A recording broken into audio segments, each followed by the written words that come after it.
අපි නිම්සරව කොහොම හරි හදාගන්න බලමු ඉෂාරා.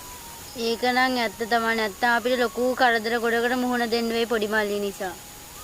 ඒත් පොඩි මල්ලි ඔච්චර හිතුවක් කාරුණේ කොහොමද රිපුන් අයියේ? මම දැන් කල්පනා කරන්න ඕනි නිම්සරව හදාගන්නේ කොහොමද කියලා. අපි දැන් ගෙදර යන්න. ඔව් මල්ලි එහෙනම් අපි ගෙදර යන්න. එහෙනම් ලොකු මල්ලි අපිත් ගෙදර යමු.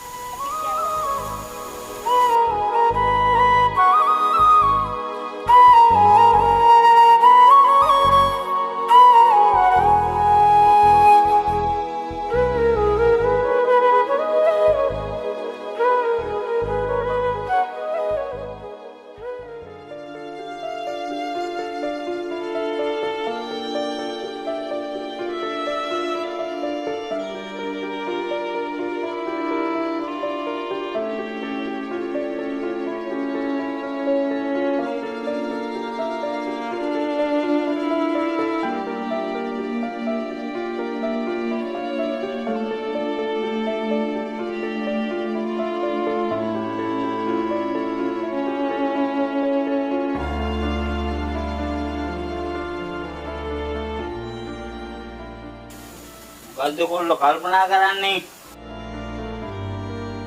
කල්පම් බල අම්මා දුක්ින් ඉන්න විදිය නිකන් කාලකන්ණිය වෙන්න නැතුව ගෙන ගනින් කොල්ලෝ ඔබ දැන් නෑන මුදාලේ මේකේ තියෙනවා මේක සල්ලි උල්පදා අයියෝ දෙයියෝ තමා බලන්න ඕනේ මේවා අම්මා අද නම් හොඳටම මහන්සි හොඳ පණ ගියා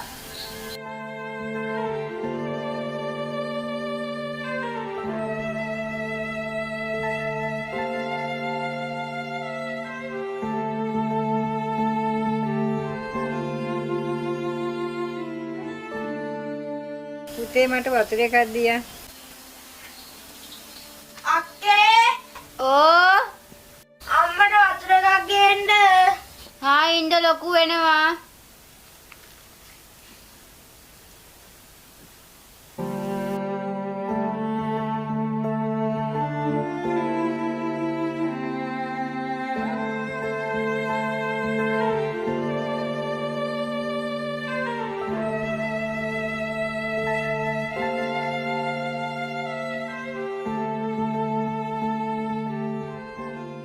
අනේ මන්දා අද නම් දර ටික විකුණුනෙත් නෑ ඉල්ලන්නේ තුට්ටු දෙකට ඔහුතේ පොඩි එකා ජූඩි මල්ලි හන්දියට ගියාම තාම ආවේ නෑ මට නම් එපා වෙලා තියෙන්නේ උඹලගේ තාත්තා නැතුනේ අපේ කාලකන්නිකමට ඕවා හිතන්න එපා අපි ජූඩි මල්ලිව හදාගන්න බලමු ඊටව කොහොමද හදාගන්නේ වත්තරයේ වරේ වාඩියන්කෝ ඔබ රජේ රැස්තාවක් කරාට මේ මාසෙට රුපියල් 25000ක් විතර එලා ගන්න ඉන්නේ මේක ඉගෙන ගන්න මේකෙන් ගේමක් ගන්න පුළුවන් ඔබ ඉගෙන ගත්තයි කියලා ඇති වැඩක් නැහැ මේකෙන් දවසට රුපියල් 25000ක් 30000ක් විතර හොයා ගන්න පුළුවන් කොම්බ උඹට මම ඔළුවට ගන්න තමයි ලොකුම වටිනාකම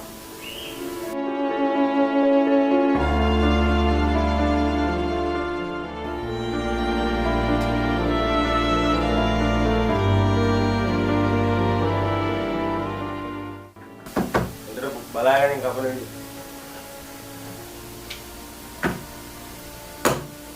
ගෝලෝලි හොඳට බලාගෙන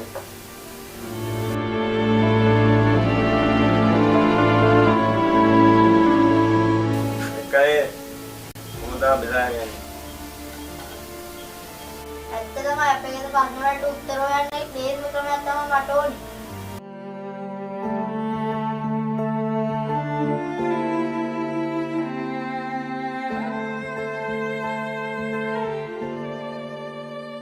කියන්නේ ඔයා හොඳට ඉගෙන ගන්න විචාරා මොන දේ වුණත් අම්මව බලා ගන්න. ඔයාට කොහොම හරි වියදම් කරලා හම්බ කරලා පන්ති වලට ගෙවන අම්මනේ. ඔයා ලොකු වෙලා කොහොම හරි අම්මව හොඳට බලා ගන්න. මම කොහොම හරි ඒ දේ කරනවා දිව්‍යා. කුමල්ලිත් හොඳටම ලෙඩ වෙලා. අනේ ඒ මොකක් කියලා දුනේෂ්ට? ලොකුට හොඳට මුණහලෝ. මම මෙච්චර කල් හොඳටම අසනීප වෙලා ඉඳලා තමයි අද පන්ති ආවේ. ඒක නෙමෙයි ශාරා. ඔයා දුන්න පාඩම් වලට ලියාගත්තා නේද? අනේ ශාරා මම අද ඔයාගේ පොඩි ටික අරන් යන්නද? ආ කමන්නේ කවින්දි අරයි යන්න. හෙටත් වැඩම්මේ පාන්දරම යන්න වෙනවා. පොඩි එකෙක් පන්ති ගිහින් ඇති. දැන් ගෙදර එන්න ඇති. අර කාවින්දිලේ අම්මනේ දෙන්නේ. ඌමයි අපේ අම්මා තමා. අන්න චූටි නංගිනේ දින්නේ. ඒක මොකද එතන කරන්නේ?